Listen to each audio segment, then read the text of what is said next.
Halo teman-teman, maaf udah lama gak muncul soalnya saya baru melakukan pembedahan gusi yaitu gingivectomy. Jadi pada 3 minggu yang lalu saya sangat-sangat sakit gitu, sakit sampai gak bisa makan, gak bisa ngomong. Kalau diajak ngomong itu bete banget. Saya sebagai calon dokter gigi sakit banget sampai saya udah merasa wah trauma kepada dokter gigi gitu loh. Itu barusan saya baru merasa oh ternyata pasien kata sakit itu sakitnya gitu, sakit banget sampai melihat atap gak bisa tidur gitu. Nah tetapi sekarang saya udah balik, udah bisa ngomong ya, jadi sekarang udah oke. Jadi beberapa hari ini saya sekarang lagi jalan-jalan di sekitar Malaysia dan saya mau sharing sedikit kehidupan saya gini. Saya udah lama gak balik Indonesia, itu saya rindu sih. Soalnya kalau di Indonesia saya bisa camping, banyak nature gitu, seru lah, banyak adventure. Tapi di sini mungkin ada adventure sih, cuman nggak ada teman, nggak ekstrim banget gitu. Atau mungkin sibuk ya, saya juga nggak tahu gitu. Tetapi ada beberapa hari lalu saya ketemu satu peristiwa yang sangat-sangat interesting. Pas saya main ke Johor Bahru, saya kan butuh laundry gitu. Nah, saya cari-cari laundry. Akhirnya saya dapat satu laundry. Itu karyawannya dua, baknya dari Indonesia. Nah, satu asli Magelang, satunya asli Madiun. Pernah ke Magelang? Pernah ke Madiun? Kalau Magelang saya pernah, Madiun saya cuma lewat gitu. Jadi pas itu karena saya sangat buru-buru, jadi saya minta di express scene gitu. Tetapi baknya kan mereka banyak laundry juga, jadi sibuk gak bisa express. Akhirnya saya menggunakan bahasa Jawa. Jadi mereka mbak E nya saya, wah kamu bisa bahasa Jawa, saya bilang Siti gitu. Akhirnya mbak E dipujuk-pujuk sampai mereka mau terima laundry express saya untuk membantu saya. Di sini kalau mbaknya nampak video ini, saya mau terima kasih mbaknya dari Magelang, mbaknya dari Madiun, kalian sangat baik hati banget gitu. Jadi akhirnya dapat laundry. Dari sini saya tahu belajar wah bahasa daerahnya itu sangat-sangat kuat, sangat-sangat powerful, sangat-sangat penting gitu. Kalau sama orang Indonesia kamu ngomong bahasa Indonesia, ya itu air kelapanya murah gitu. Kalau di Indonesia itu aneh. Kalau kamu ngomong bahasa Inggris, lagi pinter kamu ngomong lagi mahal barangnya kan. Kalau kamu gak bisa kamu ngomong bahasa Indonesia itu bahasa Jawa lagi murah kan. Jadi itu ada kelebihannya ini. Sama sih bukan buat orang Indonesia, buat orang Malaysia. Kalau Malaysia kan Chinese ada dialeknya. Kalau saya sukunya Hakka, tapi bahasa daerah saya di Penang itu Hokkien. Tapi dialek yang paling berguna itu Cantonese. Cantonese itu dipakai di Hong Kong, di Guangzhou. Saya cuma bisa ngomong bahasa Chinese, jadi saya sering diejek oleh orang lansia atau ibu bapa saya yang generasi yang lebih tua. Oh kok orang Penang gak bisa ngomong bahasa Hokkien ya? Oh ya, kok orang Hakka, sukunya Hakka gak bisa Hakka ya? Wah, kok orang Malaysia gak bisa bahasa Canton? Jadi itu tanggung jawabnya belajar banyak bahasa sudah diletakkan di bahu saya gitu. Jadi itu sama sih, itu buat saya di kampus juga kan. Kalian udah tahu Jogja itu budaya Jawa yang paling berat gitu. Jadi pas saya di kampus, saya mendapati bahwa kalau saya ngomong bahasa Jawa itu dosennya lebih lembut gitu. Shh, jangan bilang ke orang lain gitu. Di sini saya usahakan belajar bahasa Jawa walaupun posisi saya di Malaysia. Saya suka nonton, kalian tahu YouTuber itu Londo Kampung gitu. Jadi saya dengar dia ngomong bahasa Jawa, tetapi saya lihat subtitlenya. Jadi saya belajar, oh kamar mandi itu jeding.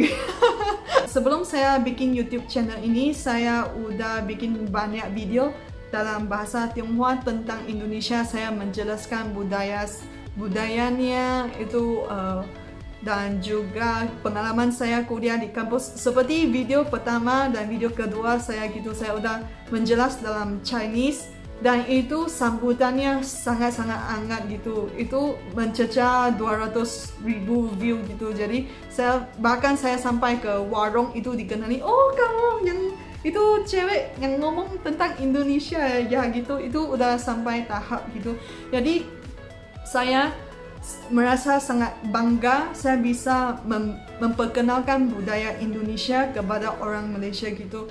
Karena persepsi orang Malaysia terhadap Indonesia itu gini, kan dulu ada peristiwa 1998 gitu yang pemusuhan itu. Jadi itu persepsi orang China dan orang Chinese Malaysia itu tentang Indonesia itu anti-Chinese, teroris, fanatik gitu. Jadi usaha saya untuk kerjaan saya untuk membantu membetulkan persepsi orang Malaysia bahkan orang luar negeri tentang Indonesia gitu. Kerana saya udah lama di Indonesia, saya gak pernah didiskriminasi kerana warna kulit saya. Sumpah, semua orang Indonesia, mereka very nice to me. Itu gak seperti media di luar negeri yang memburuk-burukkan Indonesia. Bahkan saya kadang-kadang saya sangat marah kerana mereka memburukkan nama Indonesia, bahwa Indonesia itu anti-Chinese apa-apa. Padahal saya merasa orang Indonesia itu lebih toleran, gak kira suku, agama. Dari Indonesia saya belajar banyak kualitas, banyak ciri-ciri yang bagus, seperti rendah diri, itu toleran, hormat, menghormati gitu. Jadi saya merasa itu sangat-sangat bagus buat saya gitu. Kerana saya sampai Indonesia, saya bisa melihat banyak orang susah gitu. Jadi saya belajar, dan terutamanya itu program KKN ke Maluku gitu di Pulau Seram. Itu kalau Indonesia bacanya seram ya, serem, horror gitu, serem. Tapi bacaan betulnya Seram, pakai C gitu.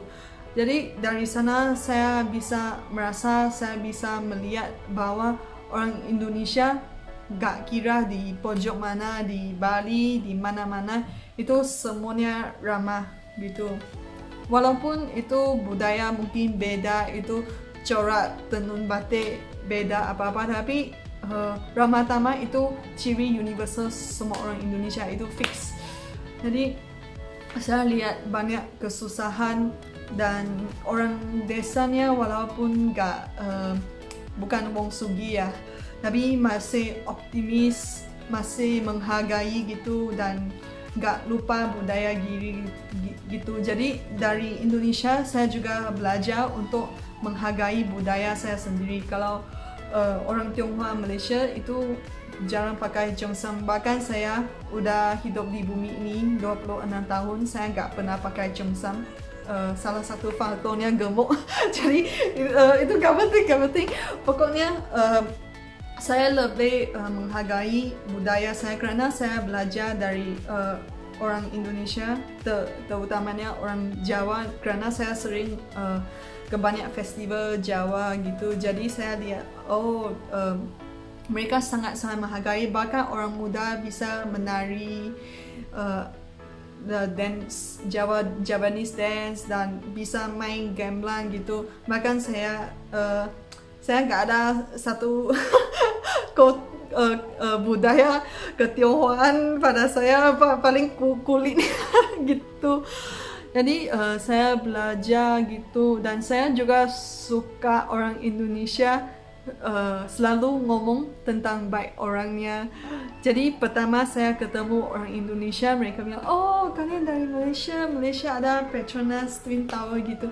Itu bikinnya saya merasa sangat senang gitu. Itu ciri yang sangat bagus saya belajar dari orang Indonesia. Jadi ketemu kalau ketemu orang Australia, kamu ngomong baik tentang Australia. Ketemu orang dari Perancis, kamu ngomong baik dari Perancis. Jangan sebut yang negatif lah gitu. Dan juga saya merasa orang Indonesia sangat-sangat high EQ gitu. Itu ngomongnya juga maksudnya gak straight, gak kasar gitu, sopan-sopan, jaga perasaan teman-teman, jaga perasaan orang lain. Jadi orang yang dengar juga enak gitu. Tapi masalahnya gini, itu baik untuk Indonesia, tapi saya coba untuk sopan-sopan gitu di Malaysia, itu not work, it doesn't work gitu.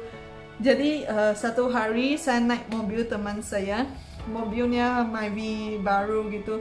Jadi pas di depan ada itu sunshade yang turun, jadi bisa blokir sinar matahari gitu. Dia masih ditutup oleh plastik, oleh kresek gitu. Jadi saya tanya teman saya, udah berapa lama kamu beli mobil ini? Dia kata sejak Juli 2019. Saya waduh, sekarang udah Juli 2020. Jadi saya nggak enak kan, itu mobil teman saya mau minta dilepasin kresek itu. Jadi saya bilang, itu saya mau pakai ini untuk lihat, ada kaca gitu. Saya minta, saya mau pakai kaca gitu. Terus teman saya bilang, ibu saya minta jangan dilepasin. Saya pikir, waduh, ini ibunya minta nggak lepasin gitu. Jadi saya coba cara ngomong yang lain. Saya bilang, tapi ini akan banyak debu gitu karena kan kresek. Dan dia ulangi lagi, tapi ibu saya bilang nggak bisa lepasin. Saya juga bingung. Ya udah, karena saya kan belajar sopan-sopan, kalau ngomongnya halus-halus, dan itu juga mobilnya nggak enak kan mau dipaksa lepasin. Terus saya bilang ke mutual friend kita, itu teman kami gitu. Saya bilang ke teman saya itu ngomongnya lebih straight gitu. Jadi saya bilang, hari itu saya bilang ke teman si A ini minta lepasin kresek, tapi dia bilang gimana gitu. Terus fast forward beberapa hari kemudian, teman saya dia naik ke mobil, dia langsung lepasin kreseknya gitu. Dan sambil lepasin, sambil marah teman saya, kok kamu gak mau lepasin, ini udah banyak debu, gak cantik kan, mobil ini kan udah 1 tahun, kamu masih gak mau lepasin kreseknya gitu. Jadi dia lepasin yang sisi kirinya, sisinya, terus yang sisi kanannya dia minta, nanti kamu balik rumah kamu lepasin sendiri ya. Jadi saya bilang ke teman saya, kok kamu langsung gitu. Jadi tetapi akhirnya caranya bikin teman saya lepasin kreseknya. Jadi dari sini saya tahu mungkin gimana ya, bukan semua orang Malaysia lebih dengar dengan cara kasar sih, tetapi itu orangnya beda-beda gitu. Mungkin di Malaysia ada orang yang lebih enak dengan cara halus, ada yang lebih enak dengan cara langsung gitu. Tapi rata-rata di Indonesia saya mendapati orangnya lebih enak cara halus gitu, tidak langsung, biar enak gitu. Nah, sampai sini kalau kalian mau saya ngomong apa-apa topik, kalian bisa komentar. Mungkin saya akan ceritakan tentang KKN saya di Maluku, itu banyak, itu sangat-sangat bagus, mungkin di episode lain. Dan kalau kalian suka, kalian like, kalian subscribe, kalian komen, biar saya tahu feedbacknya gimana gitu. Nah, sampai jumpa lagi, terima kasih, bye bye.